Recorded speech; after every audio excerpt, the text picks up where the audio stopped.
The diary was bound in cracked leather, its pages yellowed and brittle as autumn leaves. When the construction crew found it sealed behind a false wall in the basement of the old Brennan house on Maple Street, they almost threw it away with the rest of the debris. Almost. But something about the way it had been hidden, wrapped in oilcloth, placed inside a tin box, then bricked into a cavity that had been deliberately constructed to conceal it, made the foreman pause. He opened it carefully, and the first words he read made his hands tremble. "May God forgive me for what I have done. 300 souls passed through this house, and not one of them left the way they came in." The date on that entry was November 14, 1860. The signature at the bottom read, Hannah Grace Brennan. The name meant nothing to the foreman, but it would soon mean everything to the historians who descended upon that modest two-story house in Lancaster, Pennsylvania. Because Hannah Grace Brennan had been, according to all official records, a widow who lived alone, kept to herself, and died quietly in her sleep in 1862. She had no children, no close relatives, and apparently no remarkable life story worth recording. But that diary told a different story entirely, a story that would raise questions no one could fully answer. A story about 300 people who entered her house between 1856 and 1861, and whose fates remained, even after the diary's discovery, disturbingly unclear. The foreman, a man named Robert Chen, who had been in the construction business for 20 years, would later say that he felt something wrong the moment he broke through that wall. The air that escaped from the cavity was cold, unnaturally cold for a summer day, and it carried a smell he couldn't quite place. Not decay exactly, but something stale and ancient, like the air in a tomb that had been sealed for centuries. His crew wanted to continue with the demolition, but Chen insisted on examining the box first. When he opened it and saw the diary, he knew immediately that this was something significant. The house had been scheduled for demolition to make way for a new shopping center. It had sat vacant for 3 years, ever since the last owner had moved out abruptly in the middle of the night, leaving behind most of his possessions. Before that, the property records showed a long string of short-term residents, none staying more than a year or two. The house had a reputation in the neighborhood, a reputation for being strange, unsettling, wrong somehow. Children crossed the street rather than walk past it. Real estate agents had trouble selling it, even at prices well below market value. Now, with the diary in hand, Chen began to understand why. Hannah Grace was born on a frigid January morning in 1818, the second daughter of Samuel and Rachel Yoder. The Yoder farm sat on 120 acres of rolling Pennsylvania farmland, about 8 miles outside of Lancaster. It was not a prosperous farm. The soil was rocky and difficult to work, and the growing season was short. But Samuel Yoder was a determined man, and his family never went hungry. The Yoders were Mennonites, part of a close-knit community that valued simplicity, hard work, and devotion to God above all else. Hannah grew up in a world of strict discipline and clear expectations. She woke before dawn to milk the cows and gather eggs. She spent her days helping her mother with cooking, cleaning, sewing, and preserving food for the winter. She attended church services twice a week and prayer meetings every evening. She learned to read from the family Bible, and she was taught that pride, vanity, and worldly ambition were sins that would lead her soul to perdition. But Hannah was different from her older sister, Mary, who accepted these teachings without question. Hannah asked questions. She wondered why God would create people only to condemn them to slavery. She questioned why women were expected to obey men without protest, why children were beaten for minor transgressions, why suffering was considered noble and joy was viewed with suspicion. She never voiced these questions aloud. She was not foolish, but her mother saw the doubt in her eyes, and it worried her. "You have a restless spirit, Hannah." Rachel Yoder told her daughter when Hannah was 15, that restlessness will bring you nothing but sorrow. You must learn to accept what God has ordained for you and find peace in obedience. Hannah tried. She truly did. She threw herself into her work, hoping that exhaustion would quiet the questions in her mind. She memorized scripture, hoping that God's word would give her the peace her mother promised. She prayed for hours, kneeling on the hard wooden floor of her room until her knees ached and her back cramped. begging God to take away her doubts and make her into the obedient daughter she was supposed to be. But the questions never went away. They only grew louder. When Hannah was 19, her father took her to Lancaster to sell eggs and butter at the market. It was there that she met Thomas Brennan for the first time. He was working as a carpenter's apprentice, helping to build a new storefront on Queen Street. Hannah walked past the construction site on her way to the market, and Thomas looked up from his work and smiled at her. It was a simple smile, nothing inappropriate or forward, just a friendly acknowledgement of her presence. But something about that smile, the warmth in it, the genuine kindness, stayed with Hannah long after she returned to the farm. She saw Thomas again 3 weeks later when her father brought her back to Lancaster. This time, Thomas spoke to her. He asked her name, told her his own, and commented on the fine weather they were having. The conversation lasted less than 2 minutes, but Hannah thought about it for days afterward. She had never spoken to a young man outside of her church community before, and certainly never to someone like Thomas, an Irish Catholic immigrant. Exactly the kind of person her father warned her to avoid. But there was something about Thomas that drew her. He was kind, he was respectful, and unlike the young Mennonite men who sometimes came calling at the Yoder farm with their parents' approval, Thomas looked at Hannah as if he saw her, really saw her, not just as a potential wife or mother to future children, but as a person in her own right. Over the next 6 months, Hannah found excuses to go to Lancaster whenever possible. She volunteered to make the weekly trip to market. She offered to deliver eggs to customers in town, and each time she managed to walk past the place where Thomas was working, and each time they spoke a little longer. Thomas told her about his life in Ireland, about the poverty and hunger that had driven his family to immigrate, about his parents who had died during the voyage across the Atlantic, leaving Thomas alone in a new country at the age of 16. Hannah told him about the farm, about her family, about the questions that plagued her and the doubts she could never voice. They fell in love slowly, carefully, knowing that their relationship was impossible. Hannah's father would never approve of her marrying outside the faith. Thomas had almost nothing to offer. He was a laborer with no prospects, no land, no family connections. But they were young, and they were stubborn, and they believed that love could overcome any obstacle. They were wrong. Of course, love could not overcome the fury of Samuel when he discovered that his daughter had been meeting secretly with an Irish Catholic. Love could not overcome the scandal that erupted in the Mennonite community when word got out. Love could not overcome the threat of total disownment that Hannah's father issued, telling her that if she married Thomas Brennan, she would be dead to her family, cast out and forgotten as if she had never existed. But Hannah had spent her whole life being obedient, being quiet, swallowing her questions and her doubts and her desires. And she discovered that there was a limit to how much she could swallow. When faced with the choice between the life her family had planned for her and the life she wanted for herself, Hannah chose herself. She married Thomas Brennan in the summer of 1839 in a small civil ceremony with no family present. She was 21 years old. Her father kept his word. From that day forward, the Yoder family never spoke Hannah's name again. Her mother, her sister, her younger brothers, all of them treated her as if she had died. When Hannah tried to visit the farm a few months after the wedding, her father met her at the gate with a rifle and told her that if she ever set foot on his property again, he would shoot her. Hannah wept all the way back to Lancaster, but she did not regret her choice. She had Thomas, and that was enough. Thomas and Hannah built their life together slowly, carefully, like Thomas built the houses and storefronts that were his trade. They rented a small apartment above a bakery for the first 3 years of their marriage, saving every penny they could spare. Hannah took in sewing and laundry, her fingers working late into the night by candlelight, stitching hems and darning socks and washing other people's linens. Thomas worked 6 days a week, sometimes 7, taking on any job that would pay.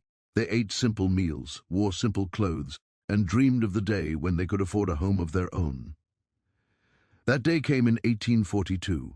The house on Maple Street was not impressive. It was a simple 2-story structure that had been poorly maintained by its previous owner, but it was theirs. Thomas spent months repairing it, replacing rotten boards, fixing the leaking roof, rebuilding the sagging front porch. Hannah cleaned every inch of it, scrubbing away years of neglect until the floors shone and the windows sparkled. They planted a small garden in the backyard, and Hannah grew vegetables and herbs that she used to make their meals. They were happy, not wealthy, not comfortable in any material sense, but happy. They had each other, and they had their home, and that seemed like enough. But there was one sadness that shadowed their happiness. Hannah did not conceive. Month after month, year after year, she hoped and prayed for a child, but none came. She consulted with doctors who told her there was nothing wrong with her that they could detect. She tried folk remedies suggested by the other women in the neighborhood, teas made from raspberry, leaves spices applied to her abdomen, charms and prayers and superstitions. Nothing worked. Thomas told her it didn't matter that he loved her whether they had children or not. But Hannah knew it mattered to him, even if he wouldn't admit it. She saw the way he looked at other men's children, the longing in his eyes. She heard the slight change in his voice when their neighbors talked about their sons and daughters, and she felt the weight of her failure pressing down on her like a stone. By 1850, Hannah had accepted that she would never be a mother. She was 32 years old, and she had been married for 11 years. If children were going to come, they would have come by now. She tried to make peace with this reality, tried to find purpose in other things, her work, her marriage, her small circle of friends in the neighborhood, but there was always a hollowness inside her, a sense that something fundamental was missing from her life. Thomas never reproached her for her childlessness. He never suggested, as some of the neighbors did, that perhaps God was punishing her for defying her family and marrying outside her faith. He simply loved her steadily and faithfully and tried to make her happy in whatever ways he could. In 1853, Thomas began working on a large construction project, a new bank building in the center of Lancaster. It was the biggest job he had ever been part of, and he was proud to be chosen for the crew.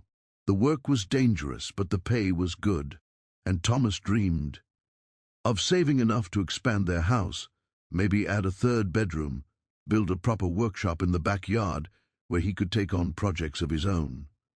He never got the chance. On a cold morning in February of 1854, a support beam collapsed. Thomas was standing directly beneath it. He died instantly, his chest crushed, his neck broken. He was 36 years old. Hannah's world ended that day. The neighbors who had been her friends suddenly became distant, uncomfortable with her grief, uncertain how to help. The women brought food, but they didn't stay long. The men offered to help with repairs around the house, but their offers were perfunctory, obligatory.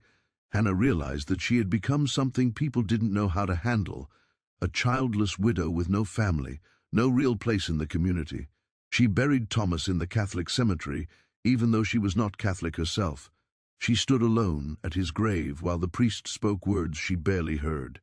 And then she went home to the empty house on Maple Street and tried to figure out how to continue living. The months after Thomas's death were the darkest of Hannah's life. She moved through her days like a ghost, going through the motions of survival without any real sense of purpose.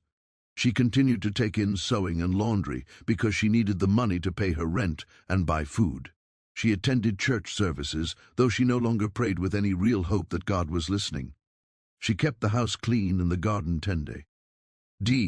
Because those were the things she had always done, and she didn't know what else to do. The neighbors whispered about her.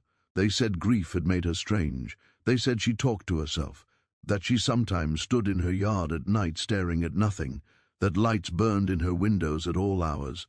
Some of this was true. Hannah did talk to Thomas sometimes, as if he were still there. She did stand outside at night because sleep eluded her, and the darkness felt less oppressive than the empty house. And yes, she kept candles burning because the thought of sitting alone in the dark was unbearable. But the neighbors didn't understand. They saw her behavior as madness, as something to be pied or feared. They didn't see that Hannah was simply trying to survive the unsurvivable, trying to find a way to keep living when the only person who had ever truly loved her was gone. And then on a cold night in March of 1856, someone knocked on her door. Hannah almost didn't answer. It was late, well past 10, and she wasn't expecting anyone. But the knocking continued, soft but insistent, and finally, more out of curiosity than anything else, Hannah opened the door.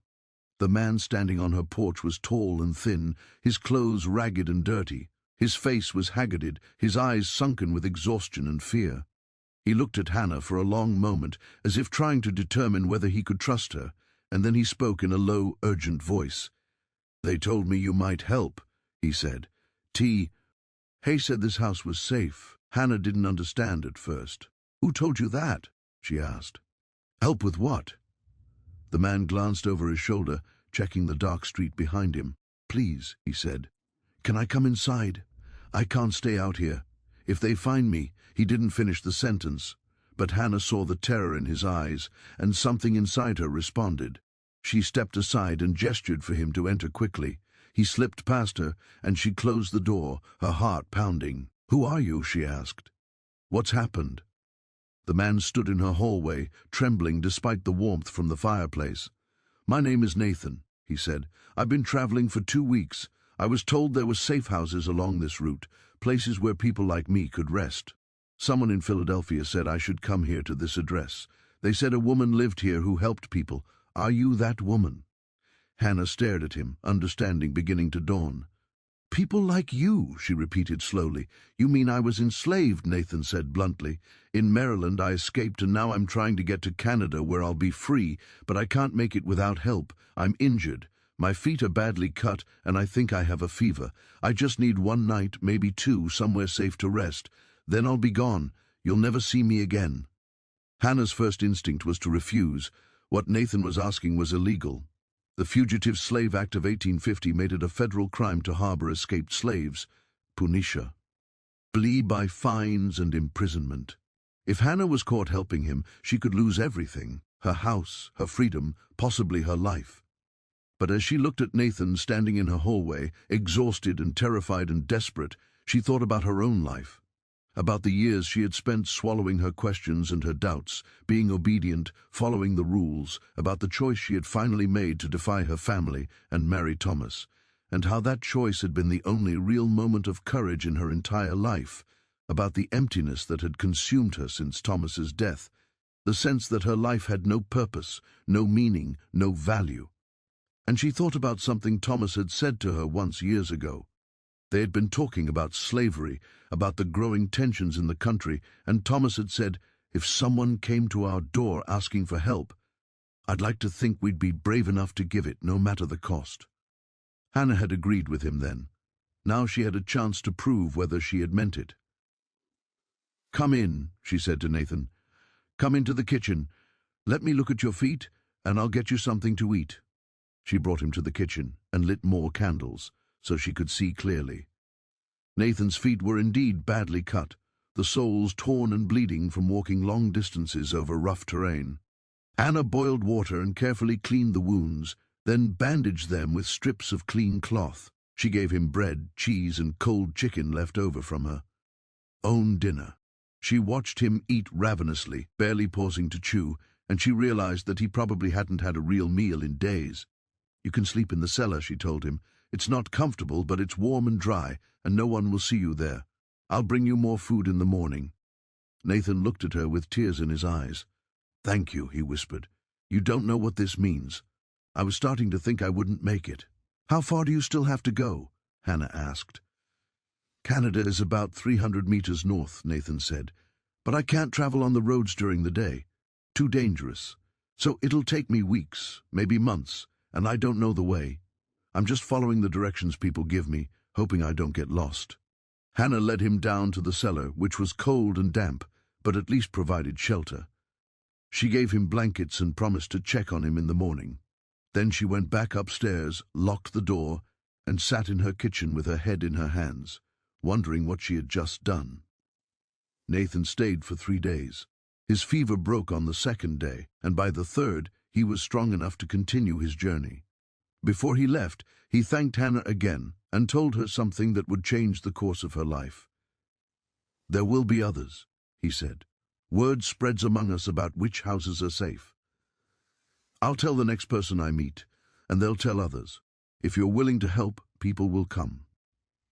And then he was gone, disappearing into the pre-dawn darkness, heading north toward freedom or death. Hannah didn't know which, and she never saw him again. But he had been right about one thing. Others came. The second person to knock on Hannah's door came 2 weeks after Nathan left. This time, it was a woman named Esther, traveling with a baby boy strapped to her back. Esther was younger than Hannah, probably in her early 22nd, and she was so exhausted she could barely stand. Hannah took her in without hesitation this time, gave her food and a place to sleep, and cared for the baby while Esther recovered her strength. Esther stayed for 5 days. On the last night, she told Hannah her story. She had been enslaved on a plantation in Virginia, where she had been born and had lived her entire life. The baby's father was the plantation owner's son, who had forced himself on Esther repeatedly. When she became pregnant, she had begged to be allowed to keep her child. But the owner had told her that the baby would be sold as soon as he was weaned. Esther had decided then that she would rather die trying to escape than watch her son be taken from her. Hannah held the baby while Esther spoke, feeling the small, warm weight of him in her arms, and something inside her shifted. She thought about the child she had never been able to have, about all the love she had stored up with nowhere to put it, and she realized that maybe this was her purpose. Maybe this was why God had never given her children of her own, so that she could help save other people's children instead. It was a comforting thought. It gave her grief a meaning it had never had before. After Esther left, more people came, sometimes 1 or 2 a month, sometimes more. Hannah began to develop a system. She kept extra food stored in the cellar, dried beans, cornmeal, salted meat, things that would last. She kept bandages and basic medicines on hand.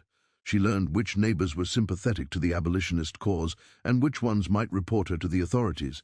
She became careful, vigilant, always watching for signs of danger, and she began to change the house. The cellar, as it was, could hide maybe 2 or 3 people at most. If more than that arrived at once, and they increasingly did as word spread, Hannah had nowhere to put them. She couldn't let them stay in the main house, where they might be seen through the windows. So, in the summer of 1856, Hannah hired a German immigrant named Friedrich to help her expand the cellar. Friedrich spoke very little English, which Hannah considered an advantage. She told him she needed more storage space for preserves and root vegetables, and he nodded and began to dig. Over the course of 6 weeks, he excavated a much larger space beneath the house, shoring up the walls with timber and brick. The work was slow and difficult, but Friedrich was patient and thorough. When he finished, Hannah paid him what she could afford and gave him extra food to take home to his family. But the expanded cellar was only beginning. Hannah began to see possibilities she hadn't noticed before. The house had been built in 1828, and like many houses of that era, it had irregular angles and odd spaces, closets that were deeper than they appeared, walls that seemed thicker than necessary. Hannah started measuring these spaces, calculating how they might be modified to create hiding places. She hired different workers to do different jobs, making sure that none of them saw the full scope of what she was creating. One man built a false wall in the cellar, creating a hidden room behind a heavy shelf. Another installed a trapdoor in the floor of the pantry, concealed beneath a rug. A third dug a tunnel from the cellar to the small shed in the backyard, so that people could enter and leave without being seen from the street. The work took months and cost nearly all of Hannah's savings. She stopped eating regular meals, surviving on bread and water so she could afford to pay the workers. She sold her wedding ring, the only piece of jewelry she owned, and used the money to buy timber and bricks. She worked alongside the laborers, her hands blistering and bleeding, her back aching, driven by a purpose she couldn't fully explain even to herself. By the end of 1856, Hannah's house had been transformed. From the outside it looked exactly as it always had, a modest, unremarkable home. But inside it was something else entirely. A network of hidden rooms and secret passages designed to conceal people from he world. And the people came, more and more of them, following the invisible trail that had been blazed by Nathan and Esther and the others who had passed through before them. They came alone and in pairs, in families with children, in groups of 5 or 6 traveling together. They came with nothing but the clothes on their backs and the desperate hope that they might somehow make it to freedom. Hannah took them all in. She fed them, clothed them, tended to their injuries, and sent them on their way when they were strong enough to continue. She never asked for payment. She knew they had nothing to give. and she never judged them for the crimes they had committed in pursuit of freedom. Theft sometimes, violence, occasionally when it was necessary for survival. She simply helped them because it was the right thing to do and because it gave her life a meaning it had lacked since Thomas died. But as 1857 began, Hannah started to notice something strange, something that would over time evolve into the deep mystery at the heart of her story. The first strange occurrence happened in January of 1857. Hannah had 3 people staying in the hidden cellar rooms, a teenage boy named Marcus and 2 older men who had been traveling together. Hannah brought them food one evening, as she did every day, and when she opened the hidden door behind the shelf, she found only Marcus. The 2 men were gone. At first, Hannah assumed they had simply left without telling her. It annoyed her. She preferred to know when people departed so she could give them food for their journey and directions to the next safe house. But it wasn't unheard of. Some people were so traumatized, so distrustful of everyone, that they slipped away without warning. But when Hannah talked to Marcus, he insisted the men had never left. "They were here an hour ago," Marcus said, confused. "We were all talking and then you called me upstairs to help you carry something, remember? When I came back down, they were gone, but I didn't hear them leave. The door never opened." Hannah didn't remember calling Marcus upstairs. She said so, and Marcus looked at her strangely. "But you did," he insisted. "You opened the door and told me you needed help moving a heavy chest. I went up, but you weren't there, so I came back down. And that's when I noticed they were gone." Hannah searched the entire cellar, including all the hidden rooms and the tunnel to the shed. She found no trace of the 2 men, no belongings, no signs they had ever been there at all. It was as if they had simply vanished into thin air. Marcus left the next day, still confused about what had happened. Hannah tried to put the incident out of her mind, telling herself there had to be a logical explanation. Maybe the men had found another way out that she didn't know about. Maybe Marcus had been confused about the timing. Maybe they had left while Marcus was asleep. But then it happened again and again. People who should have been in the hidden rooms, weren't there when Hannah went to check on them. Sometimes their belongings were gone too. Sometimes their belongings remained, as if they had stepped out for a moment and simply never returned. Hannah began keeping more detailed records, writing down the names of everyone who stayed in her house, when they arrived and when they left. She noted every strange occurrence, every disappearance, every moment when things didn't quite make sense. And as the months passed, the entries in her diary became increasingly troubled. "I am losing track," she wrote in April of 1857. "I know that 7 people arrived this month, but when I count the people currently staying in the house, I can only account for 5. Where did the other 2 go? Did they leave without telling me? Or am I simply forgetting that they already departed? My mind feels foggy lately, as if I am walking through a dream and cannot quite wake up." The house itself seemed to be changing too. Hannah would walk into a room and feel as though the proportions were slightly off, as though the walls had shifted a few inches while she wasn't looking. She would climb the stairs and count 13 steps one day, 14 the next. She would open a closet and find it deeper than she remembered, or shallower, or facing a different direction entirely. She told herself she was exhausted, that she wasn't sleeping enough, that the stress of harboring fugitives was taking a toll on her mental health. And that was certainly true. She was average, maybe 4 hours of sleep a night, and she was constantly on edge, always listening for the knock on the door that might signal either a new arrival or a federal marshal coming to arrest her. But deep down, Hannah knew that something else was happening, something she couldn't explain with logic or reason. The house was doing something to the people who stayed there, changing them somehow, or changing the way they moved through space. Or, and this was the thought that frightened her most, keeping them. In October of 1857, Hannah had a visitor who would force her to confront these fears directly. Her name was Sarah Ann, and she arrived on a cold October night with a young girl of about 8 or 9. The girl was Sarah Ann's daughter, she explained, though the family resemblance was not strong. The child was very light-skinned with hazel eyes and loose brown curls, while Sarah Ann had dark skin and tightly coiled black hair. Hannah understood immediately what this meant. The child's father must have been white, probably the man who owned Sarah Ann. It was a common story and always a tragic one. Sarah Ann and her daughter, whose name was Lily, stayed in Hannah's house for 2 weeks. Sarah Ann had injured her ankle while escaping, and it needed time to heal before she could continue traveling. During those 2 weeks, Hannah grew attached to both of them, especially to Lily, who was a bright, curious child despite everything she had been through. Lily liked to draw. Hannah gave her paper and pencils, and Lily would sit for hours in the hidden cellar room, creating pictures of the things she remembered.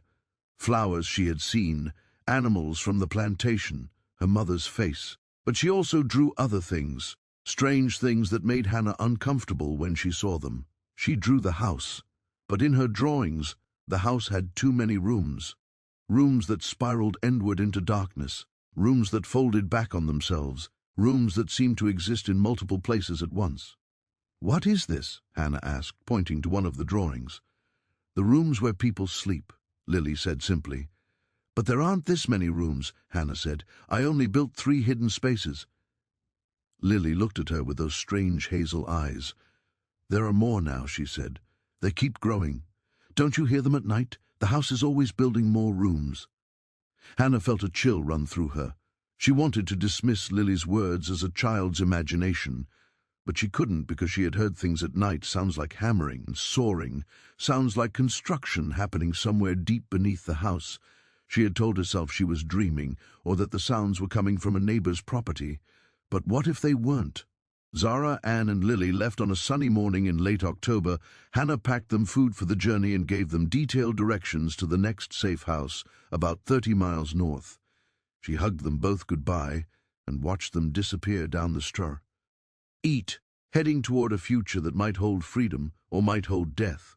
Hannah would never know which. But 3 days later, Hannah was in the cellar bringing food to a new arrival when she heard a child's voice singing. She froze, listening. The voice was coming from somewhere behind the walls, thin and distant, but unmistakable, and the song was one that Lily had sung constantly during her stay. A simple melody that Sarah Ann said had been passed down through generations.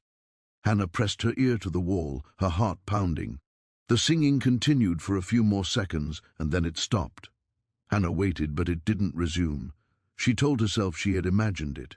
Lily was 30 miles away by now, maybe more. The singing couldn't possibly have been her voice, but Hannah couldn't shake the feeling that somehow, despite having left 3 days ago, Lily was still in the house. Still, somewhere in the maze of hidden rooms that had grown far beyond what Hannah had built. As 1858 began, Hannah's obsession with the house deepened. She spent hours in the cellar mapping the spaces she had created, measuring the distances between rooms, trying to understand the architecture of what she had built. But the measurements never made sense. The hidden rooms seemed to take up more space than should have been possible within the footprint of the house. The tunnel to the shed was longer than it should have been. Hannah paced out one day and counted nearly 70 feet when the distance from the cellar to the shed was no more than 30 feet. She hired more workers, telling them she wanted to make improvements to the house. She had them build additional storage spaces, more false walls, another concealed door. But each time they finished a project, Hannah would discover that the work had somehow created more than she had commissioned. A closet that should have been 6 feet deep would be 12 feet deep. A hidden room that should have measured 8 by 10 feet would turn out to be nearly twice that size. The workers noticed the anomalies, but they didn't comment on them. They simply did the work, collected their pay, and left. Hannah wondered if they were afraid of her, if they thought she was mad. She wondered if she was mad. But the people kept coming. 50 people had passed through her house by the end of 1857. By the middle of 1858, the number had climbed to more than 100. Hannah recorded each one meticulously in her diary, their names, if they would give them, their injuries and illnesses, how long they stayed, where they said they were heading. But she also recorded the disappearances, the people who vanished from the hidden rooms without explanation, the voices she heard singing or speaking in languages she didn't recognize, the footsteps that echoed through the walls at night, the cold spots that appeared in certain areas of the cellar, places where the temperature seemed to drop 20 degrees for no reason. In August of 1858, Hannah had her closest call with the authorities. 2 federal marshals. came to her door, saying they had received reports of suspicious activity at her address.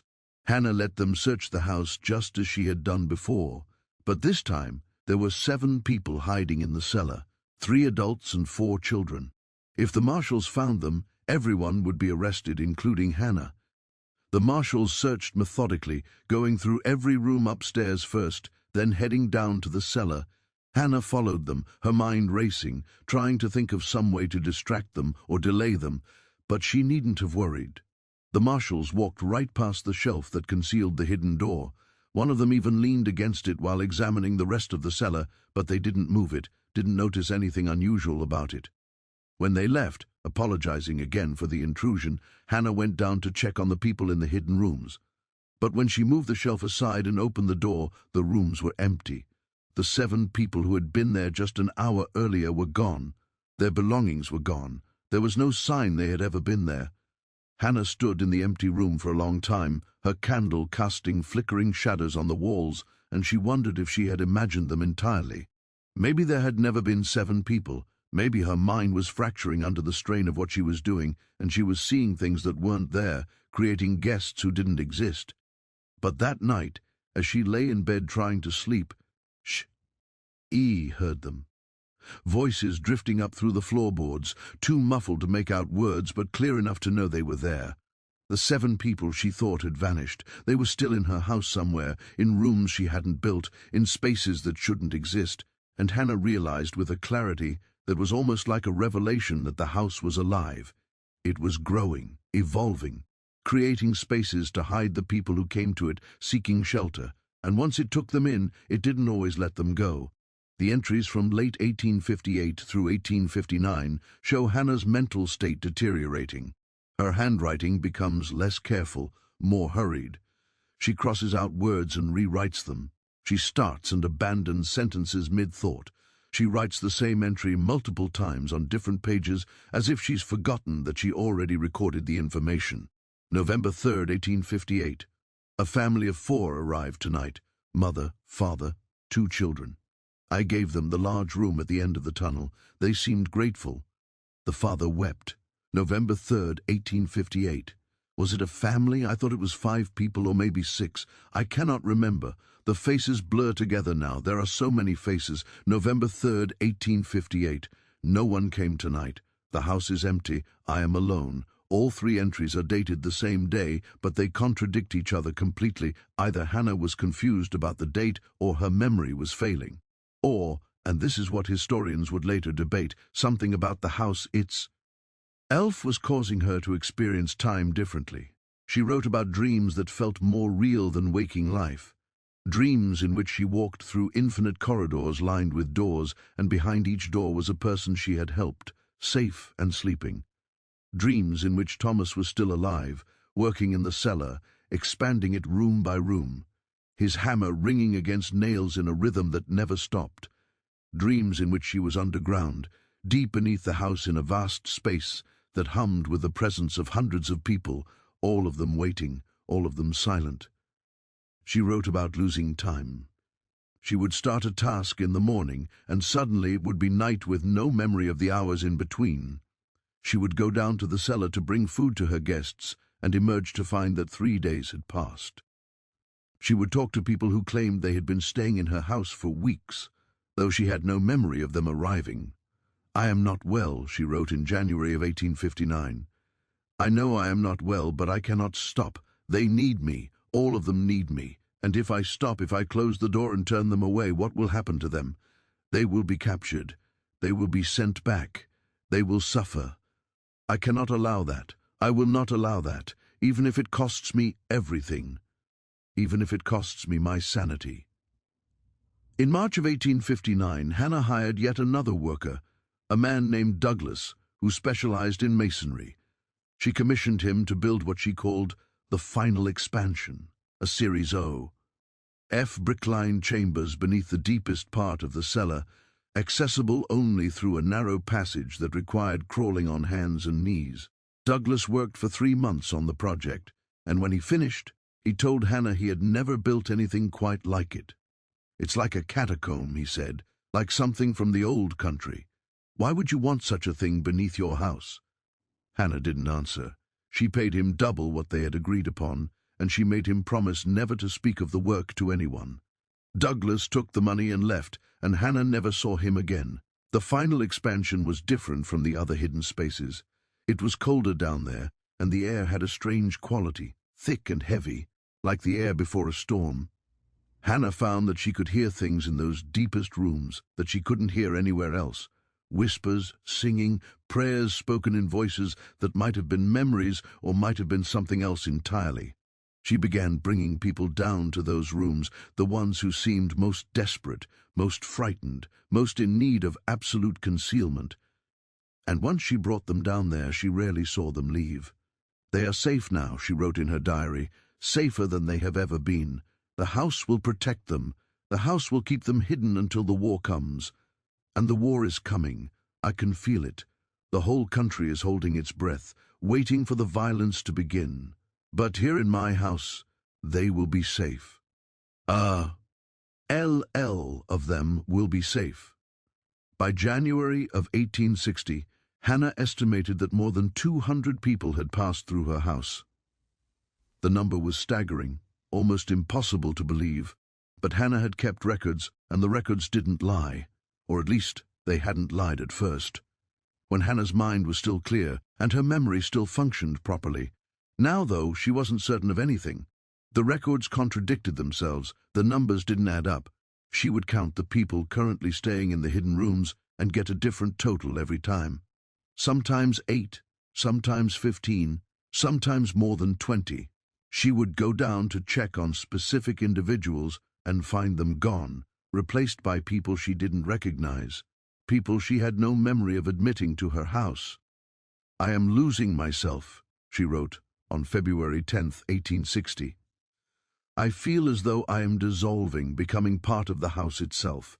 Sometimes I cannot remember if I have eaten. Sometimes I cannot remember what year it is. Sometimes I look in the mirror and do not recognize the face looking back at me. I am 41 years old, but I look 60. My hair is gray. My skin is papery and thin. I am disappearing." The neighbors had largely stopped talking to Hannah by this point. She had become the strange widow who lived alone, who kept her curtains drawn, who was sometimes seen wandering her backyard in the middle of the night. Children dared each other to knock on her door and run away. Shopkeepers watched her wearily when she came to buy supplies, as if they expected her to do something unpredictable. But no one suspected the truth. No one guessed that her house harbored dozens of fugitive slaves, that beneath her quiet, unremarkable home was a labyrinth of hidden rooms and secret passages that had somehow grown far beyond what any human architect could have designed. In April of 1860, the war that Hannah had been predicting finally seemed imminent. The Democratic Party split over the question of slavery. Abraham Lincoln was nominated as the Republican candidate, running on a platform of preventing slavery's expansion. The country was fracturing, and everyone knew that violence was coming. Hannah began to prepare.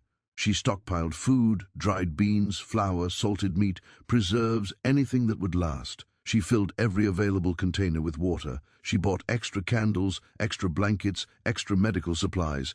She was preparing for a siege, though she couldn't have said exactly what form that siege would take. And the people kept coming, more than ever before. Word had spread throughout the network of abolitionists and underground railroad conductors that Hannah Brennan's house was the safest stop between Philadelphia and the Canadian border. People came who were injured, who were sick, who were pregnant, who were traveling with small children or elderly relatives. People came who had nowhere else to go. Hannah took them all in. She found space for them somewhere in the house, in the hidden rooms, in the tunnels, in the deep chambers that Douglas had built, and the house obligingly seemed to create more space as needed. The cellar kept expanding. Tunnels kept branching off into new directions. Rooms kept appearing where no rooms should have been. In June of 1860, Hannah experienced something that she would later refer to in her diary as the revelation. She was down in the deepest part of the cellar in the brick-lined chambers, bringing food to a group of people who had been staying there for several weeks. As she walked through the narrow passage, her candle flickering in the close air, she suddenly felt a presence, a consciousness that was not her own. The house was aware. It was aware of her, aware of the people hiding within it, aware of its own structure and its own purpose, and it was trying to communicate with her. Hannah dropped the basket of food she was carrying and pressed her hands against the brick wall. She could feel it, a pulse like a heartbeat thrumming through the stone. And she could hear it. Not words exactly, but something like words. A message that bypassed language and went straight into her mind. Protect, hide, keep safe, never let go. Hannah understood then what was happening. The house had become something more than just a building. It had absorbed the fear, the desperation, the hope of everyone who had passed through it.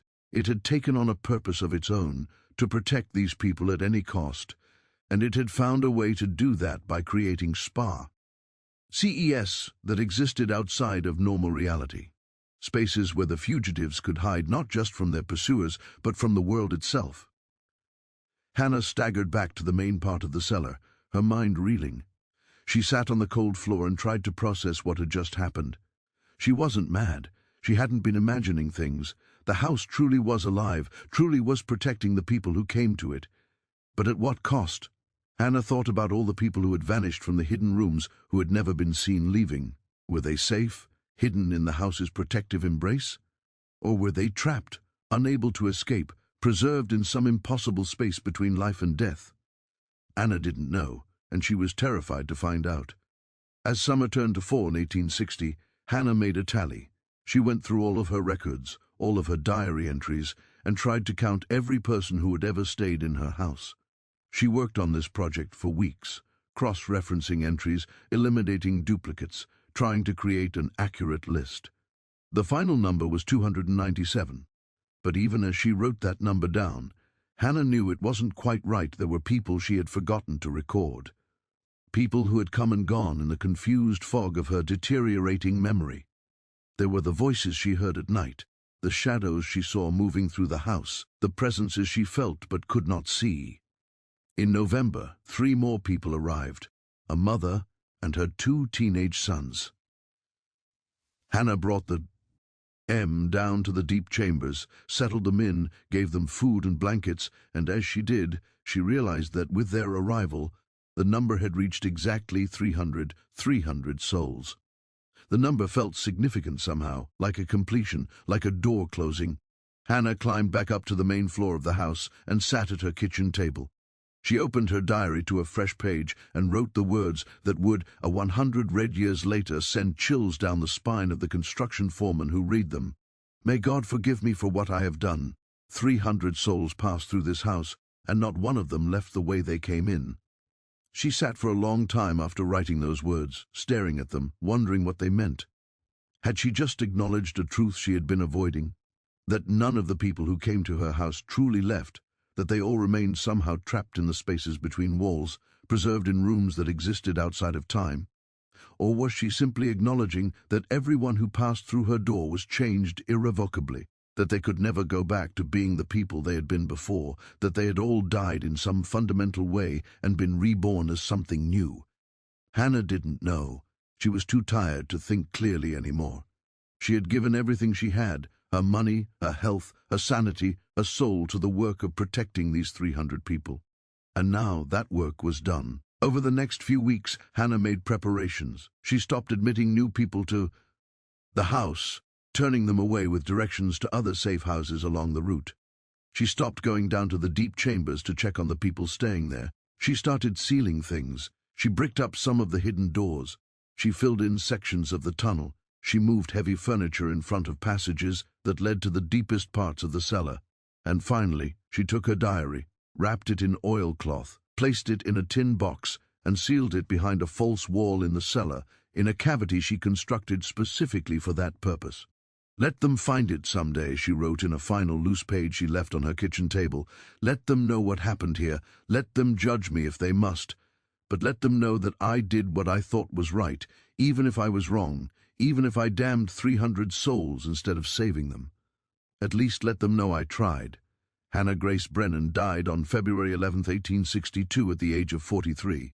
The official cause of death was listed as heart failure, though the doctor who examined her body noted that she was severely malnourished and showed signs of extreme exhaustion. She weighed less than 90% lb at the time of her death. Her hair was completely white. Her hands were gnarled and scarred. She looked like a woman in her 70 seconds, not her 40 seconds. The neighbors who found her, she had failed to answer her door for several days, and they had grown concerned, reported that the house was in disarray. Food was rotting in the kitchen. Candles had burned down to nothing.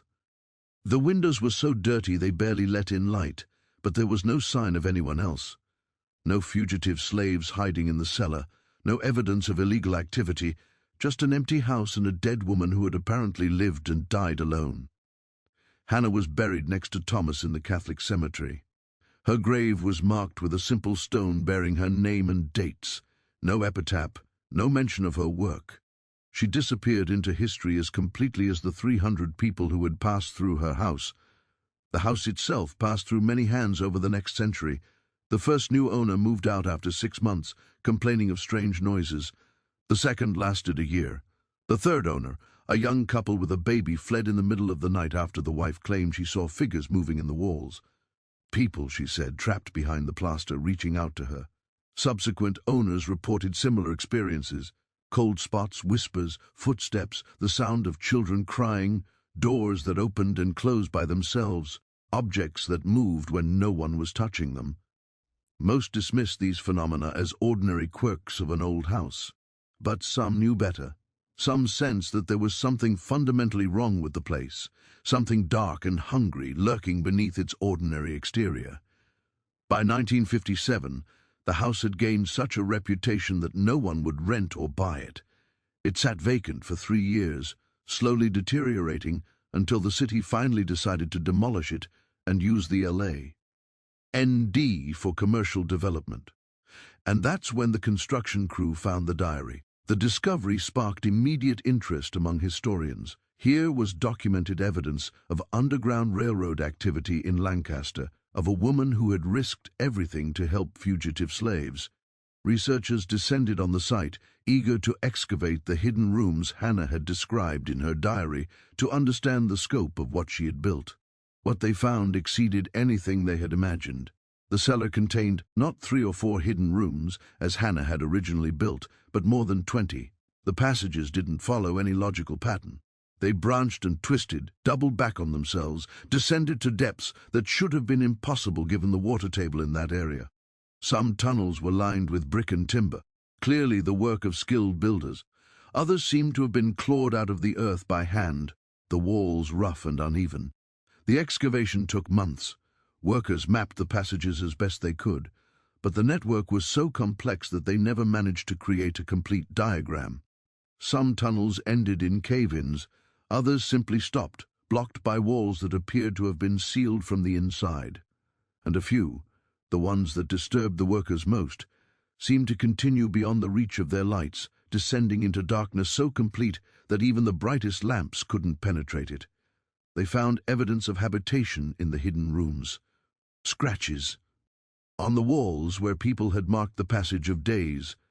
Drawings, some by children, some by adults depicting faces, landscapes, symbols whose meaning was unclear, scraps of fabric, broken pottery, the remains of candles. And in one room, far deeper than any of the others, they found something that stopped the excavation cold. A set of shackles mounted on the wall with the remains of rope still attached to them. No one could explain the shackles.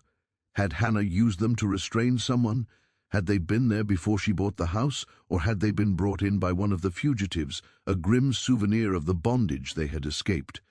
The excavation team also reported strange experiences. Equipment malfunctioned for no reason. Workers claimed to hear voices when no one was speaking. One man swore he saw a child running through the tunnels, and when he chased after her, she vanished into a wall. Another worker refused to go back into the deep chambers after he felt hands grab his shoulders in the darkness, though he was alone at the time. Eventually, the excavation was abandoned. The city decided that the site was too unstable, too dangerous, too expensive to fully explore. They filled in the passages they had opened, demolished what remained of the house, and built a parking lot over the site. Later, that parking lot was replaced with a small park, A plaque was erected commemorating Hannah Grace Brennan as a hero of the Underground Railroad. But historians continued to puzzle over the mystery. What had really happened in that house? How many people had truly passed through it? And most troubling of all, what had happened to them after they left? Researchers tried to trace the fates of the people mentioned in Hannah's diary. They searched census records, immigration documents, church registries, any source that might contain names or information. They found a few matches. People who had made it to Canada, established new lives, left behind records that proved they had survived their journey. But most of the 300 people Hannah wrote about could not be traced. Their names didn't appear in any records. There was no evidence they had ever reached Canada or anywhere else. It was as if they had simply vanished, swallowed up by the earth somewhere between Lancaster, Pennsylvania, and the Canadian border. Some historians believe the explanation is simple. Records were poorly kept in that era, especially for people who were trying to remain invisible. Many fugitive slaves changed their names multiple times, making it impossible to track them. Many died along the way and were buried in unmarked graves. The lack of records doesn't necessarily mean something sinister happened, but others aren't so sure. They point to the strange expansion of the house, to the passages that seemed to grow on their own, to the testimonies of people who lived there and felt that something was deeply wrong. They point to Hannah's final diary entries, which suggest she knew or suspected that the people in her house weren't leaving. Not really. And they ask, what if Hannah wasn't helping people escape? What if, intentionally or not, she was trapping them? What if the house, in its strange, sentient way, decided that the best way to protect these people was to never let them leave? What if all 300 souls are still there, somehow hidden in spaces that exist outside of normal reality, waiting in the dark for a freedom that will never come? There's no way to know for certain. The house is gone. The passages have been filled in. Hannah took her secrets to the grave, and the 300 people who trusted her, wherever they are now, cannot speak for themselves. But sometimes, people who walk through the park that now occupies that land report strange feelings. A feeling lingers there, the unmistakable sense that unseen eyes are following your every step. Even on the hottest afternoons, an unnatural chill settles into the air. Soft murmurs drift through the trees, whispers that could be nothing more than the wind or something far more deliberate. And every so often, not frequently but often enough to unsettle, people claim they glimpse figures standing quietly among the woods. Men, women, children, their skin dark, their faces worn with exhaustion, clothed in garments belonging to a forgotten century. They never speak, they never move closer. They simply stand and watch, silent and patient, as though waiting for someone to notice them. As though they are asking to be acknowledged, to be remembered, to have their existence confirmed after generations of erasure. Then, without warning, they vanish, dissolving into shadow as completely as they once vanished from the written record of history. More than 300 souls are said to have passed through Hannah Grace Brennan's house. Lives reduced to numbers, names lost, stories left untold. And yet, in some form, whether memory, echo, or something far more unsettling, they are believed to remain, watching, waiting, refusing to be forgotten.